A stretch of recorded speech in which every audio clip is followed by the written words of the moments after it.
Rebecca sat at table 17, the exile zone for unwanted relatives at weddings.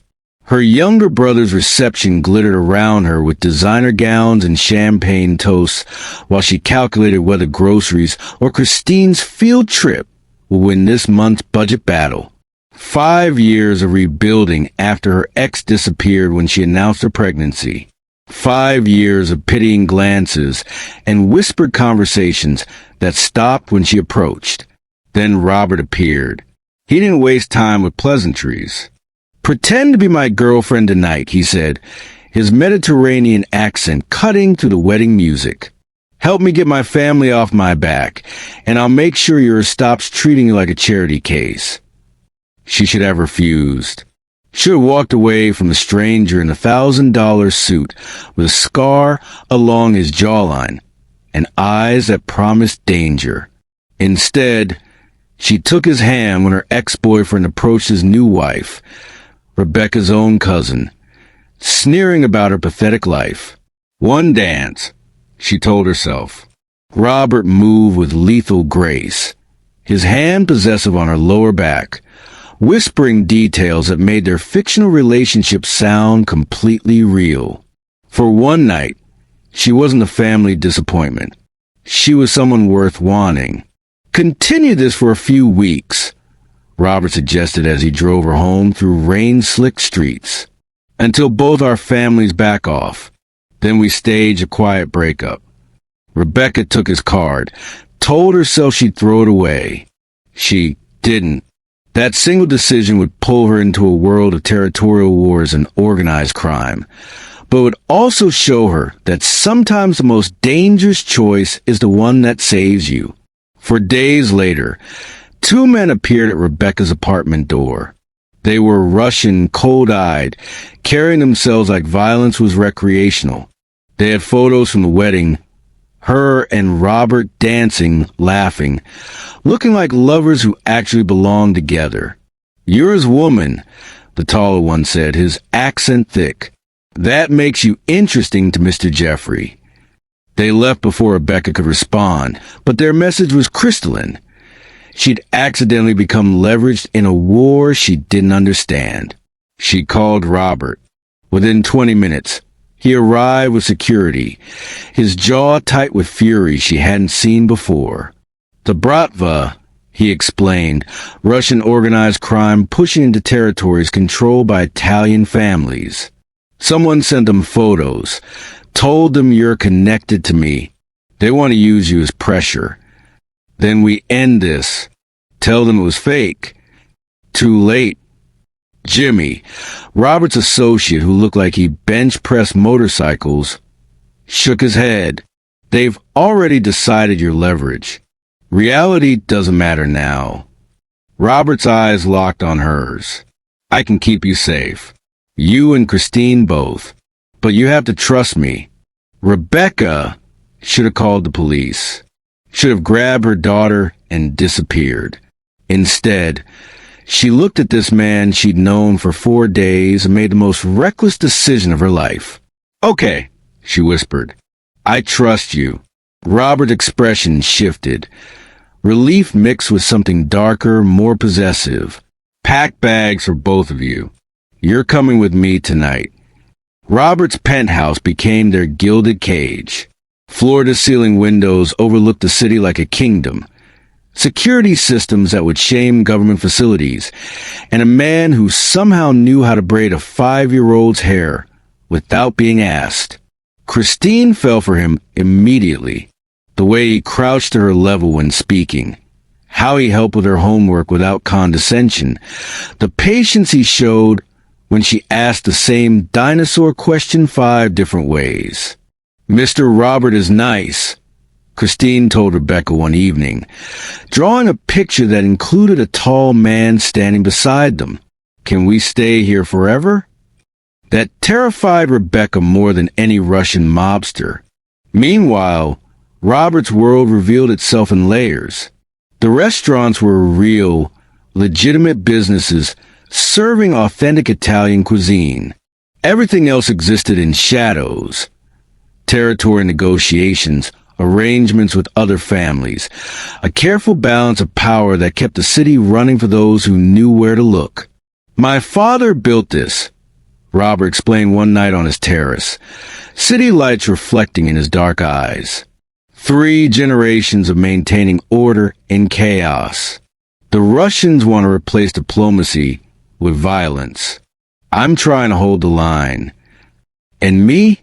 What am I in all this? You're the reason I'm remembering why the line matters. The tension between them had been building since that first dance. Proximity intensified it.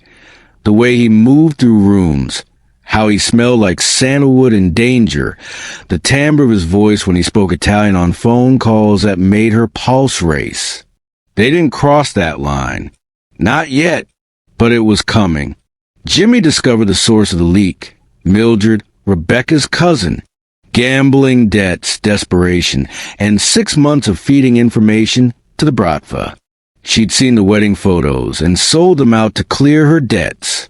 Now the Russians were holding her as insurance. We leave her, Robert said, his voice ice. She put you and Christine at risk. She's family. Family doesn't end where loyalty begins. Rebecca looked at this man who'd spent weeks protecting them, who negotiated with criminals and transformed his entire life to keep her daughter safe. What would your mother have wanted you to do? The question landed. Robert's mother had died of cancer 2 years earlier, but her ghost still shaped his choices. His jaw worked, muscles tightening beneath his skin. Finally, he exhaled. Set up a meeting with Jeffrey, he told Jimmy. We negotiate. Jimmy's eyebrows rose. Boss, I know what she did. Robert's hand found Rebecca's, fingers intertwining. But Rebecca's right. We're better than leaving people to die, even when they deserve it. Rebecca squeezed his hand, something shifting in her chest.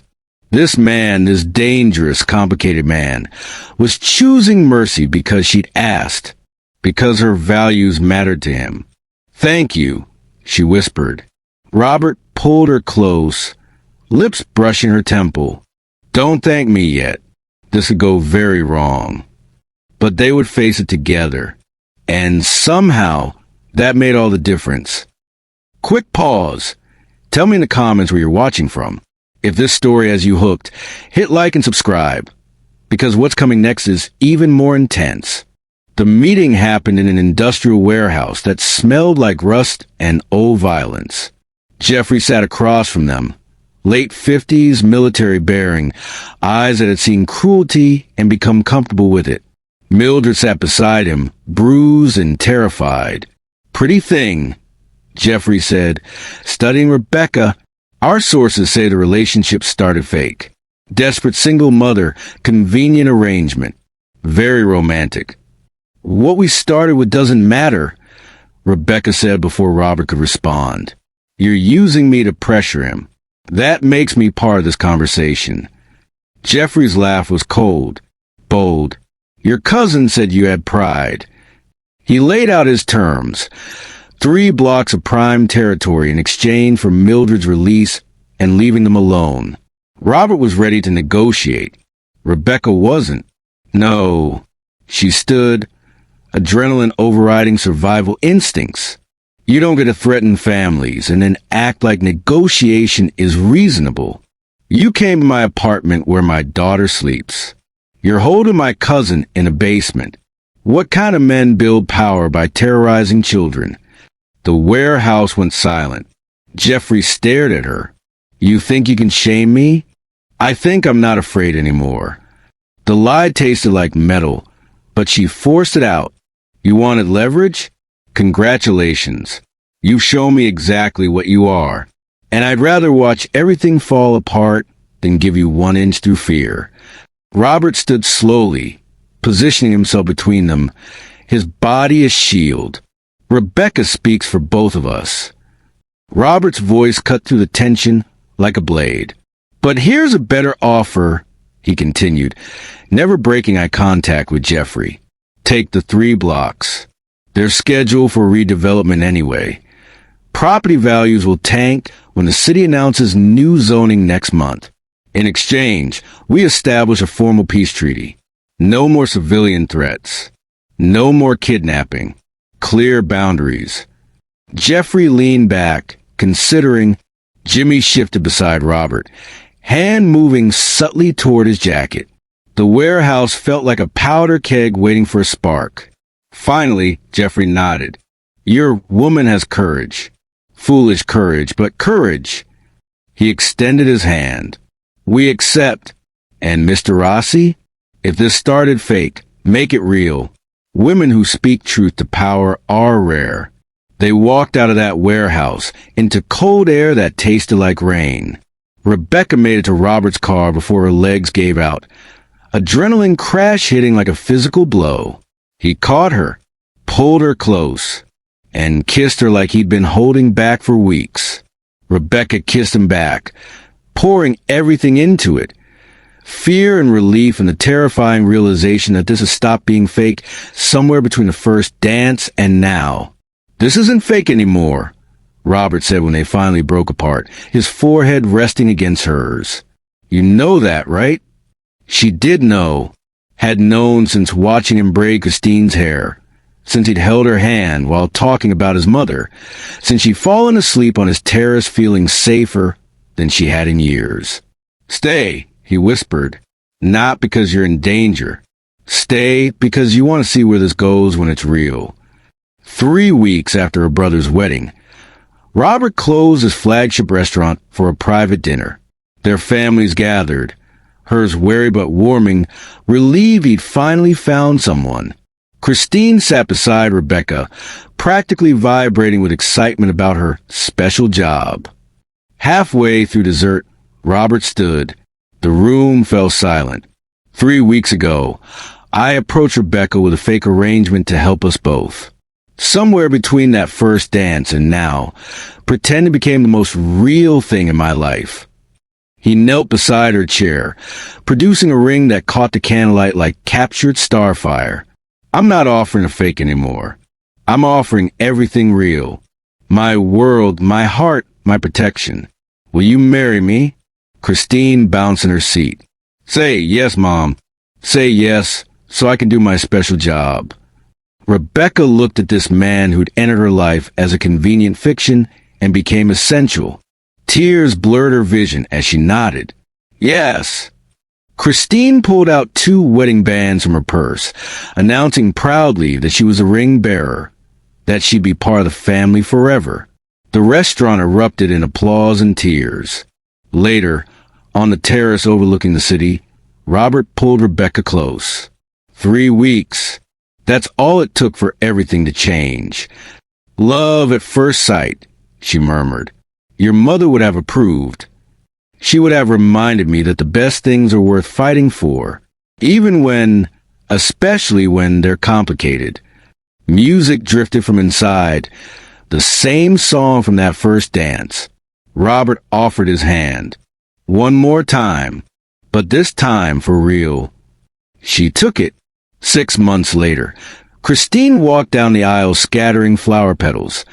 Her dress the exact burgundy shade she wanted to wear to Rebecca's brother's wedding. Robert waited at the altar, looking at Rebecca like she hung the moon. The ceremony was small. Close family, trusted friends. Jimmy standing as best man with an expression that suggested he'd eliminate anyone who disrupted the proceedings. Mildred sat in the back, sober now, working to rebuild bridges she'd burned. Rebecca's ex-boyfriend wasn't invited.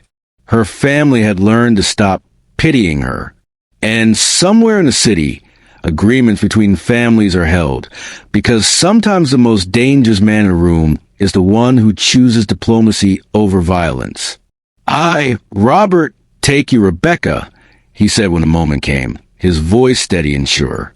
In this world, and whatever comes after, through danger and peace, through every storm. Rebecca, take you, Robert, she replied, squeezing his hands. In your world and mine, through every complicated, beautiful moment, forever. Christine cheered before the priest could pronounce them married. Rebecca walked into her future. Complicated, dangerous, and more real than any safe choice she could have made. The arrangement had become everything. On the reception dance floor, Robert pulled her close. No regrets. Not a single one. Even knowing what you know, what does my life involve? Especially knowing. She smiled. You chose me when you could have walked away. You protected Christine like she was yours from day one. And you taught me that fairy tales don't always come in safe packages. Robert kissed her, gentle and fierce. And Rebecca knew she'd found home. If you enjoy watching this, please like and subscribe, and I will see you on the next one.